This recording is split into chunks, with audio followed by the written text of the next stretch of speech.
मैं आपको एक आंकड़ा दिखाना चाहूंगी। हमारे देश में हर 100 में से 50 लोग अपने बालों की समस्या को लेकर फ्रस्ट्रेशन में हैं। सवाल है, ऐसा क्यों? और अगर ऐसा है भी तो क्या इस मुश्किल का कोई परमानेंट सोल्यूशन है? इलाज पर हम बात करेंगे, लेकिन इससे पहले एक्सपर्ट डॉक्टर शरद मिश्रा से हमने एक सवाल किया था। आखिर इन बालों की समस्या की वजह क्या है और क्या झड़ चुके बालों का वापस उगना आसान है? बालों की समस्याओं की बहुत सारी वजह हैं, in fact more than 300 causes of hair loss. लेकिन जो सबसे इम्पॉर्टेंट कॉजेज हैं वो हैं जेनेटिक, यानी कि अगर आपके परिवार में, आपकी फैमिली में, चाहे वो माँ की तरफ हो या फादर की तरफ हो, हेयर लॉस की हिस्ट्री है तो इट इज़ वेरी पॉसिबल कि आपके अंदर भी हेयर लॉस आएगा। दूसरी सबसे इम्पॉर्टेंट कॉज है हार्मोनल इम्बैलेंस, जैसे कि अगर किसी व्यक्ति के टेस्टोस्टेरोन बहुत ज़्यादा बढ़े हुए हैं या ईस्ट्रोजन की कमी है फीमेल्स में, जो हार्मोन के इम्बैलेंस होते हैं, थायराइड की डेफिशिएंसी है, इनकी वजह से भी हेयर लॉस बहुत कॉमन है। डाइटरी प्रॉब्लम्स, अगर कोई डाइट की प्रॉब्लम है, किसी मिनरल की प्रॉब्लम है, उसकी वजह से हेयर लॉस होते हैं। कुछ बीमारियां जो हेयर लॉस के लिए स्पेसिफिक हैं, जैसे एलोपेशिया एरियाटा है या साइकेट्रिकल एलोपेशिया है, जो केवल बालों में ही अफेक्ट करती है, उनकी वजह से भी हेयर लॉस होते हैं। तो ये एक पिन पॉइंट करना कि इस समस्या की वजह से आपका हेयर लॉस हो रहा है, इलाज से पहले बहुत ज़रूरी है। अगर वो समस्या को हम नहीं पकड़ पाते हैं तो इलाज गलत हो सकता है और उसमें लेने के देने पड़ सकते हैं। डॉक्टर शरद मिश्रा हिंदुस्तान के गिने चुने डॉक्टरों में से एक हैं, जिनके पास आपकी हर समस्या का सॉल्यूशन है। हम सॉल्यूशन पे बात करें इससे पहले हम डॉक्टर शरद मिश्रा के बारे में आपको कुछ बता दें। डॉक्टर शरद मिश्रा एक जाने माने प्लास्टिक सर्जन हैं और भारत में हेयर ट्रांसप्लांट सर्जन के तौर पर विख्यात हैं। डॉक्टर शरद मिश्रा ने armed force medical college Pune से 99 में MBBS की डिग्री प्राप्त की। उसके बाद KGMC लखनऊ से 2015 में जनरल सर्जरी में मास्टर किया। प्लास्टिक सर्जरी में डॉक्टर शरद मिश्रा के पास MCH की डिग्री है। डॉक्टर शरद मिश्रा ने PGI-MER चंडीगढ़ से साल 2009 में डिग्री हासिल की है। इसके अलावा एस्थेटिक सर्जरी और हेयर ट्रांसप्लांट की इंटरनेशनल ट्रेनिंग में डॉक्टर शरद मिश्रा ने फेलोशिप ली है।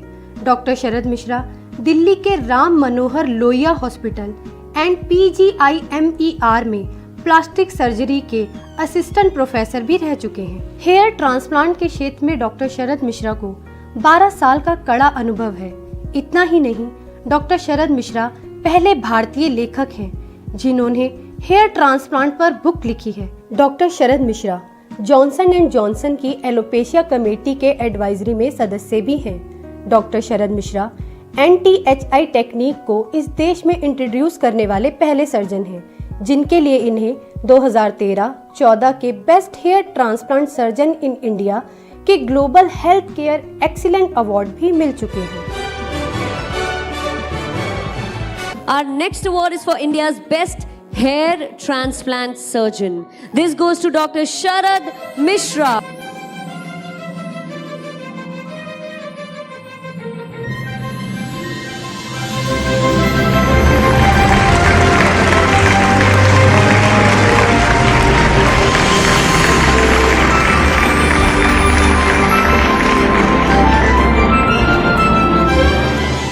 फिलहाल डॉक्टर शरद मिश्रा दिल्ली के प्रोवलिस हेयर ट्रांसप्लांट क्लिनिक के मेडिकल डायरेक्टर हैं और बीते 12 सालों से देश विदेश के उन मरीजों का हेयर ट्रांसप्लांट कर रहे हैं जिनके सिर पर किन्हीं कारणों से बाल नहीं थे।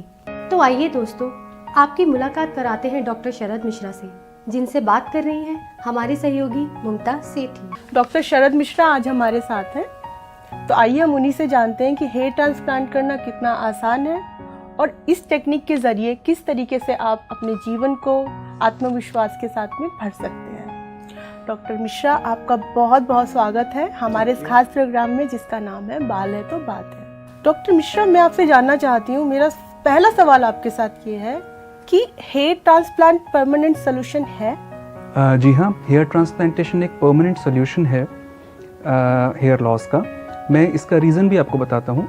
अगर आपने सोसाइटी में या अपने घर परिवार में देखा होगा तो लोगों के बाल साइड से लॉस होते हैं, फ्रंट से लॉस होते हैं, टॉप से लॉस होते हैं, मगर पीछे के और नीचे के बाल वो नहीं जाते हैं। तो इन बालों को हम परमानेंट हेयर जोन मानते हैं और इनकी जड़ों में ये क्वालिटी होती है कि ये टाइम के साथ या एज के साथ या हार्मोन्स के इफेक्ट के साथ ख़त्म नहीं होते। हेयर ट्रांसप्लांटेशन जो एक सर्जिकल प्रोसेस है, इसमें हम काम ये करते हैं कि इन जड़ों की रूट्स को, जो लिविंग पार्ट है हेयर का, उनको लाकर फ्रंट में जहाँ पर बाल लॉस हो चुके हैं, जहाँ बॉल्डनेस है, वहाँ लगा देते हैं। जब ये जड़ें अपनी ब्लड सप्लाई, अपनी खून का दौरा पकड़ लेती हैं तो इनसे नए बाल उगने शुरू हो जाते हैं। ये जो जड़ें हैं, बिकॉज ये परमानेंट रूट्स हैं, तो ये अपनी लोकेशन चेंज करने के बाद भी परमानेंट ही रहती हैं। ऐसा नहीं कि लोकेशन चेंज करने की वजह से जहाँ पर दोबारा लगाए हैं वहाँ बाल झड़ने शुरू हो जाएं। हेयर ट्रांसप्लांट एक सर्जिकल प्रोसेस है, कैसे होता है ये प्रोसेस, इस बारे में आप उन लोगों को बताइए जो हेयर ट्रांसप्लांट के नाम से ही घबराते हैं। सबसे पहले तो ये कि हेयर ट्रांसप्लांटेशन के नाम से घबराने की कोई ज़रूरत नहीं है। ये एक माइनर सर्जिकल प्रोसेस है, मतलब मामूली सर्जरी प्रक्रिया। इस में ना तो हॉस्पिटल में एडमिट होने की ज़रूरत है, ना इसमें बेहोशी दी जाती है। आप सेम डे अपने घर वापस जा सकते हैं, अगले दिन से अपना कामकाज शुरू कर सकते हैं।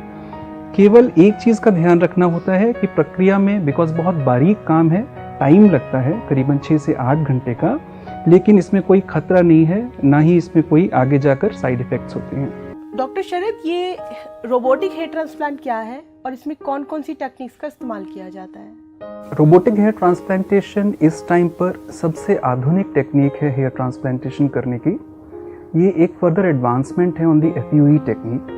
इसके 2 पार्ट्स होते हैं। पहला पार्ट होता है एक्सट्रैक्टर, जो बाल की रूट को निकालता है, और दूसरा पार्ट होता है इम्प्लांटर, जो हेयर की रूट को दूसरी जगह लगाता है। अब रोबोटिक ट्रांसप्लांटेशन का सबसे बड़ा एडवांटेज ये है कि जो प्रोसेस एक्सट्रैक्शन और इम्प्लांटेशन का पहले लंबा होता था या 2-3 पार्ट्स में होता था, उसको कंबाइन करके सिंगल पार्ट में कर दिया गया है। इस सिंगल पार्ट में करने की वजह से जो ड्यूरेशन ऑफ प्रोसीजर है वो कम हो गया है। मरीज़ को कम देर हॉस्पिटल में रहना पड़ता है, क्लिनिक में कम देर रहना पड़ता है, हीलिंग फास्ट होती है और ग्रोथ भी पहले से बेहतर आती है। जब हेयर ट्रांसप्लांट हो जाते हैं तो इन बालों को उगने में कितना समय लगता है?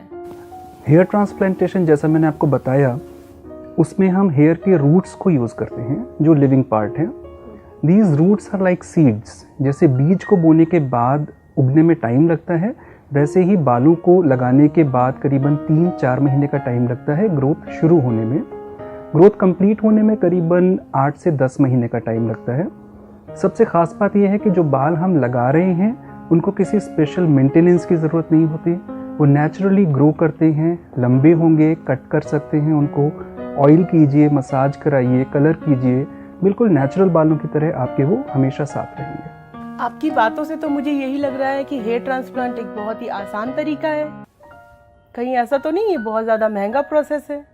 जहाँ तक बेसिक कॉस्ट का सवाल है, वो डिपेंड करता है कई फैक्टर्स पे। कितना एरिया कवर करना है, कितने बाल लगाए जा रहे हैं, किस डेंसिटी से बाल लगाए जा रहे हैं, कौन सी टेक्निक यूज़ की जा रही है, डॉक्टर की एक्सपर्टीज़ क्या है, टीम की एक्सपर्टीज़ क्या है। तो एक बॉल पार्क फिगर देना हर इंसान के लिए सेम नहीं है। किसी में कॉस्ट थोड़ी ज़्यादा होगी, किसी में कॉस्ट थोड़ी कम। लेकिन सबसे अच्छी बात यह है कि प्रोवेलस क्लिनिक में यही चीज़, यही इन्वेस्टमेंट आप EMIs के थ्रू भी कर सकते हैं। तो अगर आपको लगता है कि कॉस्ट ज़्यादा है तो आप उसको EMIs में कन्वर्ट करा के आसानी से पेमेंट कर सकते हैं।